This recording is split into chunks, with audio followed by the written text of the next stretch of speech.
이때쯤 남측은 인민지원군의 계속적인 돌격을 받고 제1선이 전면적으로 붕괴되었다. 1월 2일부터는 전 전선에서 철퇴를 시작하였고 다만 일부 병력만이 서울 이북의 고향 도봉산, 수락산 일대에서 엄호하며 중국 지원군이 진공을 저지하고 있었다. 펑도와의 사령관은 상대가 완강한 저항을 하지 않고 빨리 도망만 가는 것을 보고 아마도 서울을 포기하던지 아니면 서울의 남쪽 연안에서 방어하던지 그것도 아니면 남쪽으로 계속 도주하던지일 것이라고 가정하고 승기를 잡은 김에 일단 더 큰 전과를 올리라고 하였다. 그런데 51년 1월 1일 양력 설날 미군 전투기가 계속해서 군자리 상공을 맴돌았다. 이날은 조선인민군 전방사령부가 전승을 축하하고 새해를 경축하기 위하여 펑사령관과 홍세주, 재팡 등을 초청해 개고기를 대접하였다. 천시우롱도 특파원 자격으로 동석하였다. 모처럼 망종안을 즐기는 자리인지라 조선의 여성 접대원들이 연거푸 펑사령관에게 술을 권했고 펑사령관도 모처럼 긴장을 풀고 술잔을 받았다. 술자리가 무르익자 이어서 무도회가 벌어졌다. 모두 흥겨워하는 자리이기 때문에 천시우롱도 조선인민군 장성의 프로포즈에 응하여 춤을 추었다. 장동안이라는 인민군 장성은 천시우롱이 무척 마음에 드는지 여러 가지를 묻고 자기소개도 자세히 하였다. 다음에 음악이 나오자 행여나 다른 사람이 먼저 청할까봐 장동안이 먼저 나와서 천시우롱에게 춤을 청하였다. 천시우롱은 안타까웠다. 이렇게 늠름한 조선 사나이와 사랑에 빠져도 될 법한데 자기는 벌써 펑더와이를 깊이 사모하는 사람이 되어 있었다. 중공군은 계급장이 없지만 조선군은 계급장이 있다. 중공군은 아무런 계급장이나 명찰이 없이 누구나 왼쪽 가슴에 중국인민지원군이란 명패 하나만 달고 있다. 조선에 들어오기 전에는 중국인민해방군이라고만 쓰여 있었던 것을 조선으로 들어오면서 해방을 지원이라고만 바꾼 것이다. 조선군 장성의 어깨에 얹혀있는 별 하나의 계급장이 너무나 멋져 보였다. 특파원이시라고요? 미국의 조선 침략을 사실대로 세계만방에 알려주세요. 네, 그러고 있습니다. 한 소장님은 몇 군단 소속입니까? 제1군단 소속입니다. 연대장을 맡고 있습니다. 고생이 많으십니다. 조선도 중국처럼 통일이 되어야 할 터인데요. 되겠지요.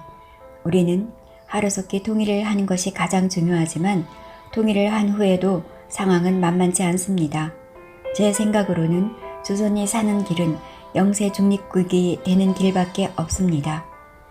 영세 중립국이요? 그것이 가능할까요? 어렵겠지요.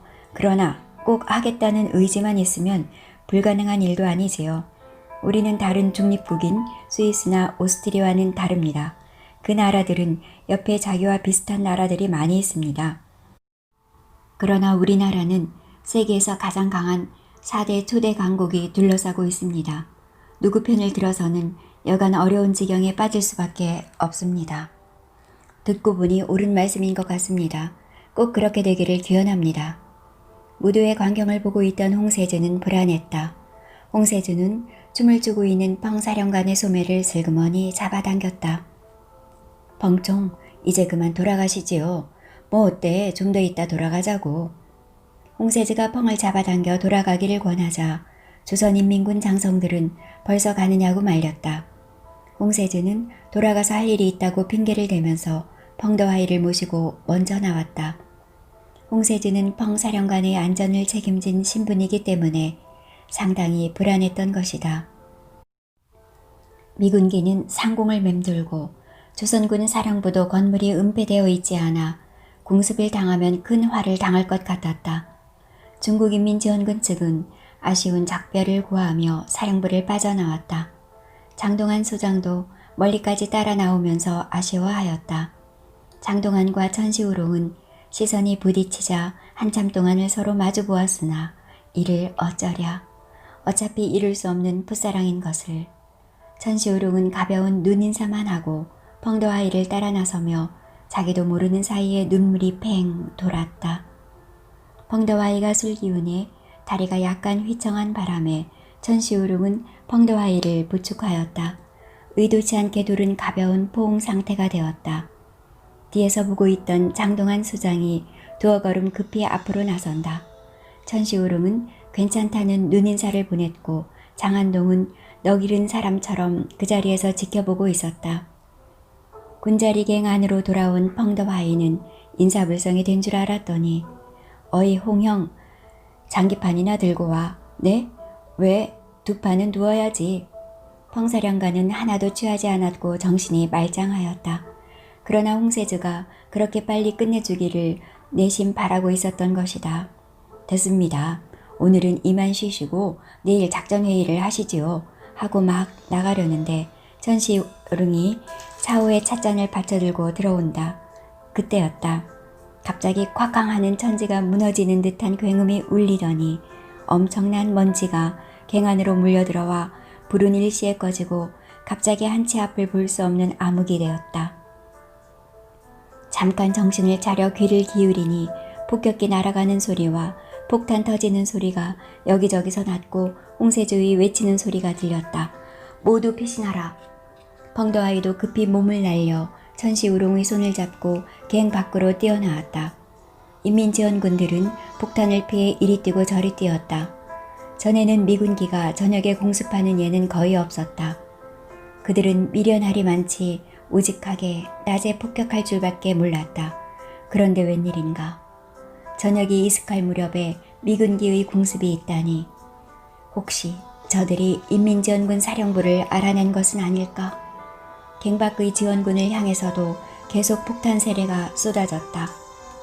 하여튼 펑더와이와 천시오롱은 폭탄을 피해 더 멀리 뛰었다. 전에는 이런 일이 없었기 때문에 저녁이 되면 비교적 안심이었고 지원군이 세상이었던 것이다. 그런데 미 8군 사령관 워커가 죽은 뒤 새로 부임한 리지웨이는 머리를 쓸 줄 아는 지휘관이었다. 중공군이 밤에 강하고 산악전과 기습 공격에 강하다는 것을 안 그는 이를 역이용해볼 필요를 느꼈던 것이다. 그는 2차 대전 때 공수사단장을 역임했기 때문에 워커나 메가더와는 달리 게릴라전의 상식이 풍부하였다. 펑사령관과 천시우롱은 일단 깊은 산속으로 멀리 뛰고 있었다. 그런데 바로 앞에서 폭탄이 펑 터지면서 정신을 잃고 쓰러졌다. 정신이 들어 눈을 떴을 때 펑더와이는 자기가 천시우롱 배 위에 쓰러져 있다는 것을 알았다. 천시우롱도 거의 동시에 눈이 떠졌다. 펑더와이가 멋쩍어 일어나려고 하다가 이상한 감각에 자기도 몰래 동작을 멈추었다. 천시우롱의 손이 펑더와이의 등 뒤에서 가벼운 압력을 가하고 있었다. 일어나지 않아도 된다는 표시였다. 펑더와이는 너무나 오래 참았던 욕정이 끌어올랐다. 오랫동안 숨겨오던 남성의 본성이 불끈 솟아올랐다. 그것은 실은 천시우롱도 마찬가지였다. 둘은 누가 먼저랄 것도 없이 입술이 포개졌다. 뜨거운 음향이 한 덩어리가 되어 추운 날씨도 아랑곳하지 않고 오랫동안 꿈틀거렸다. 멀리서 그들을 찾는 목소리가 희미하게 들렸으나 둘은 그들을 무시하고 꼭 껴안고 모든 가식을 벗어던지고 있었다. 시간이 많이 흐르고 둘을 찾는 목소리가 들리지 않자 누가 먼저 시작했는지도 모르게 두 번째 유의가 시작되었다. 그처럼 오래 참아오던 욕정이 숨김없이 표출되면서 둘의 유의는 끝날 줄을 몰랐다. 펑더와이와 천시우롱이 산을 내려와 군자리 갱도 앞에 이르자 홍세즈가 한 무더기에 인민지원군을 거느리고 나타난다. 펑총, 무사하십니까? 괜찮아요. 다 무사한가? 네, 지금 점검 중입니다. 천소저, 펑사령관과 같이 있었습니까? 아니요. 산에서 내려오다가 우연히 만났습니다. 천시우롱은 자신도 모르게 거짓말을 하였다. 누가 말하기를 사랑은 거짓말을 가르친다고 하더니 그럼 자기도 이제 사랑을 한단 말인가? 전시우롱은 자기가 거짓말을 한 것을 알고 스스로 놀랐고 펑더화이도 놀랐다. 전시우룡에게 어디서 저런 면이 있어서 즉석에서 임기응변으로 둘러댈 수 있었을까? 하여튼 리지웨이의 이번 공습은 중공군의 의표를 찌른 것이 분명했다. 정월 초하루 그리고 한밤중에 중공군의 입장에서는 이런 날은 가장 안심하여도 되는 날이지 않은가. 그러나 리지웨이는 오히려 상대의 한수를 역으로 시험삼아 써먹어 보았다. 인민지원군 쪽에서는 사령부가 발각되었나 걱정했으나 그것은 아닌성 싶었다. 왜냐하면 그 뒤로 공습은 있었지만 집중 포화가 아니었기 때문이다. 그래도 만약을 위하여 지원군 사령부를 기마 북쪽의 간복리로 옮겼다. 원래 메가더는 서울만은 사수하기 위하여 미 8군에게 서울을 방어하라는 명령을 내리고 그 일환으로 예비인 미 기병 제1사단을 태계원 일대에 배치하였다. 그러나 미 8군에게는 서울을 사수하겠다는 의지가 없었다. 미 8군은 오히려 서울 북방에 저장된 보급품을 한강 이남으로 옮기고 형식상 최소 인원만을 서울에 잔류시키고 대부분을 대구로 이동시켰다. 배 일원하고 중공군이 공격해 올 경우 접촉마저 피하고 다시 철수하겠다는 패배의식이 팽배해 있었던 것이다. 한편 38선 일대까지 유엔군을 추격하여 내려온 중국 지원군은 일단 숨을 고르고 싶었다. 그래서 연합사령부도 설치하고 작전 지휘권도 확보했으니 새해 이 3월경에나 서울을 점령한다는 계획을 세웠다. 인민지원군의 전력 소모도 엄청났기 때문이다. 더구나 장진호 전투에서 붕괴된 제9병단의 피해는 아주 심해서 이를 보충하기 위해서 본토에서 이동 중인 제19병단도 조선으로 이동하려면 아직 시간이 필요했다. 그러나 마오쩌둥의 생각은 달랐다. 상황 판단에 있어서는 펑더화이의 판단도 정확하지만 마오쩌둥만은 못했다. 미국도 실은 메가더의 판단이 트루먼의 수준에는 따라가지 못하고 있었다. 마오쩌둥은 2, 3개월 정도의 부대 재편 기간이 필요하다는 의견에는 동의하지만 지금은 때가 아니라는 것이었다. 38선 일대에서 중국 지원군이 공격을 중지하면 전선이 고착화될 수 있으니 내친 김에 지체 없이 38선을 돌파하여 서울을 점령한 후에 부대를 재정비하라는 명령이었다. 1월 2일 인민지원군은 벌써 전 전선에 걸쳐 남측 방어선 깊숙이 15에서 20km까지 밀고 들어가 남측 전 병력을 혼란 속에 집어넣고 있었다. 국군 방어선인 제1선이 무너지자 동쪽 측면이 완전히 드러났다. 펑더화이는 상대가 이미 저항할 뜻을 잃고 신속히 철수하기에 바쁘다는 보고를 받고 저들이 서울을 포기할 가능성이 크다고 보았다. 펑더화이는 승기를 누이치지 말고 계속 밀어붙이라고 명령하였다. 1월 3일 중국 지원군 우익 집단군은 북한인민군 제1군단과 협동으로 서울, 인천, 수원, 양평 쪽으로 추격하고 좌익 집단군과 북한인민군 제2, 5군단은 홍천, 횡성, 양양, 강릉 쪽으로 추격해 나갔다. 우익 제50군은 고양 북쪽의 벽제리 지구에서 미 제25사단의 1개 대대의 저항을 격퇴한 뒤 고양 남쪽의 선유동 불미지 마을에서 영국군 제29여단의 퇴로를 차단하였다. 그날 밤 영 제29여단 휘하 1개 대대와 제8기병연대 직속 중대를 대파하고 탱크 31대를 노획 및 파괴하였다. 영국군 제29여단은 제2차 대전 당시 노르망디 상륙작전에서 이름을 떨친 몽고메리 부대의 후신이다.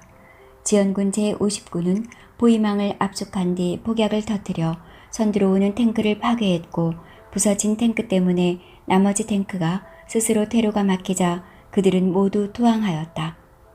얼스터 부대라는 영국군 제29여단은 1월 3일 오후 늦게 철수 명령을 받는다. 그런데 무슨 연유인지 그들의 철수 속도는 무척 느렸다.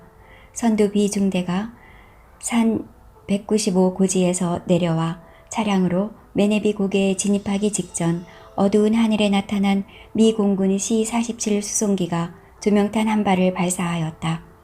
이 조명탄이 얼스터 부대의 운명을 바꾸어 놓았다. 이 조명탄은 영군에 유리한 것이 아니고 오히려 중국 지원군이 영군을 식별하기에 좋아서 조명탄을 신호로 즉시 기습을 시작하였기 때문이다. 마지막 철수부대인 전차부대의 선두가 미군 트럭을 타고 철수 중일 때 그들은 이미 전장에서 멀리 떨어져 있는 상태였다. 철수부대의 후미와 메네미 고개 좁은 길로 들어서던 선두부대는 동시에 중국 지원군이 습격을 받는다. 미군의 조명탄으로 그들의 신분이 탄로난 지 2시간 만의 일이었다. 전투는 새벽까지 4시간 동안이나 계속되었다. 부대장 브레이크 소령이 전사했고 후사로 2개 중대에서 지원 나온 14량의 전차도 모두 빠져나오지 못한 상태에서 전차 중대장 쿠퍼데이와 다수의 전차병들이 전사했다. 이때의 그들의 피해는 157명이 죽고 20여 명이 포로가 되었다. 그중 70여 명만이 쇼우 소령의 지휘하에 서쪽으로 우회하여 겨우 탈출에 성공하였다.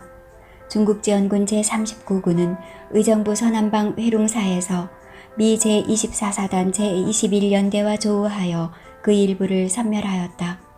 제38, 40군은 의정부 동남방 수락산 지구까지 추격하여 미 제24단 제17연대를 격파하였다.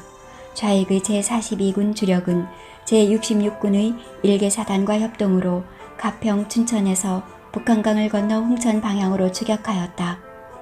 북한인민군 제25군단은 계속하여 홍천, 횡성 방향으로 진출하여 저들의 남쪽 도주로를 차단하고 공격하였다. 유엔군은 인민지원군의 맹렬한 진격에 대단히 겁을 먹고 있었다. 드디어 1월 3일 오후 3시부터 서울에서 철수를 시작하였다. 리지웨이는 한강대교 다리 입구에 서서 친히 총지휘를 하였다. 그는 미 8군을 신속히 철군시키기 위하여 각 부대에 하달하였다. 만약 남한의 난민과 한강대교 쟁탈전이 벌어져 미군 철수에 영향을 미친다면 난민에게 발포하여도 좋다고.